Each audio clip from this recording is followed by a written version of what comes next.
टूटे दिल वाले ज़रूर पढ़ें। नमस्कार दोस्तों, आप सभी का स्वागत है। आज मैं आपको एक ऐसी कहानी बता रही हूँ। अगर आपका भी कभी दिल टूटा हो, चाहे लड़की की वजह से या किसी भी वजह से, तो आपको आज ये कहानी ज़रूर पढ़नी चाहिए। क्या पता आप इसको पढ़ने के बाद आपके अंदर परिवर्तन की लहर दौड़ जाए। अगर ऐसा हुआ तो यकीन मानिए मेरा कहानी सुनाने का मकसद पूरा हो जाएगा। तो चलिए अब आपका ज़्यादा समय ज़ाया ना करते हुए मैं आपको आगे की कहानी शुरू कर ही देती हूँ। दोस्तों, विपुल नाम का एक लड़का था। बहुत ही खुशमिजाज किस्म का आदमी था। कुछ दिनों पहले ही उसका कॉलेज में एडमिशन हुआ था। वह इतना मस्त था कि अब सारी क्लास उससे खुश रहती थी। कभी अगर वो कॉलेज नहीं आता था तो क्लास में सूनापन छा जाता था। दिन बीतते हुए और समय निकलता गया, लेकिन विपुल की ज़िंदगी में खुशियों का अनुपात कम हो गया था। वो क्लास में बिल्कुल चुपचाप बैठा रहता। कोई उससे पूछे तो बताने को तैयार नहीं था।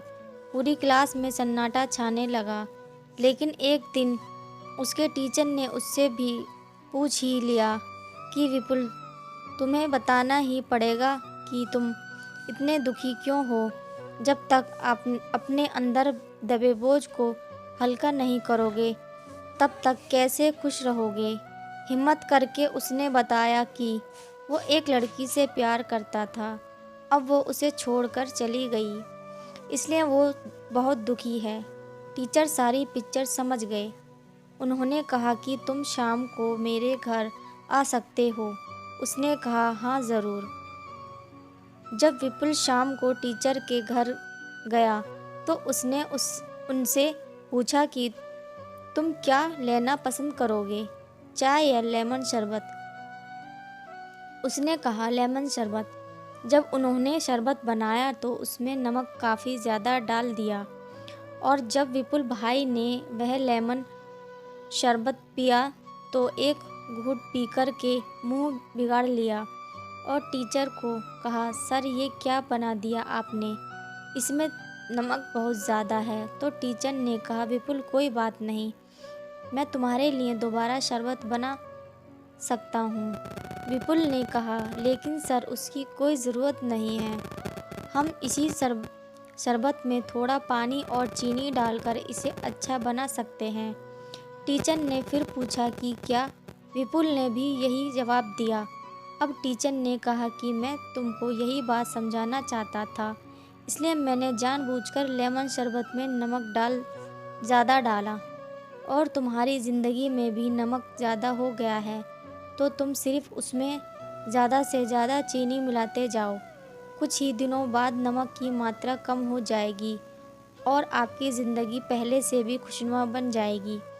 विपुल के गुरु जी चाहते तो यह सीधा सीधा भी समझा देते, लेकिन आप सभी जानते हो सीधी बात इतनी आसानी से कहाँ समझ आती है। जो ज्ञान प्रैक्टिकल से मिलता है वो हमेशा याद रहता है, और ऐसा ज़िंदगी का ज्ञान तो हम उम्र भर नहीं भूलते। अब विपुल के जीवन में चीनी की मात्रा बढ़ने से खुशियाँ बढ़ रही थीं।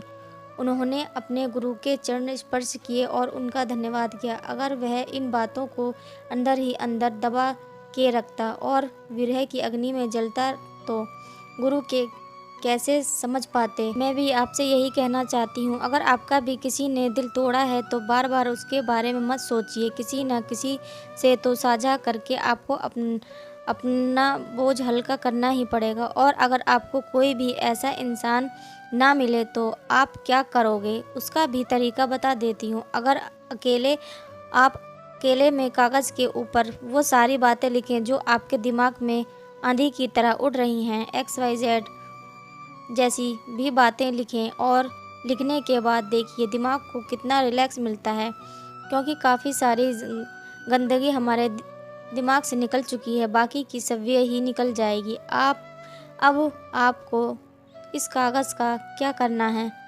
इसको फाड़ दीजिए, आपका काम हो गया। देखो ये तरीका मेरा खुद का आजमाया हुआ है और ये कारगर है। अब चेक करने के लिए तो आपको ट्राई करना ही पड़ेगा। तो दोस्तों ये थी आज की कहानी। आपको हमारी कहानी कैसी लगती है? अगर आपको हमारी कहानी अच्छी लगती है तो हमारे चैनल को सब्सक्राइब करके बेल आइकन को दबाएं और हमें सपोर्ट करें। धन्यवाद।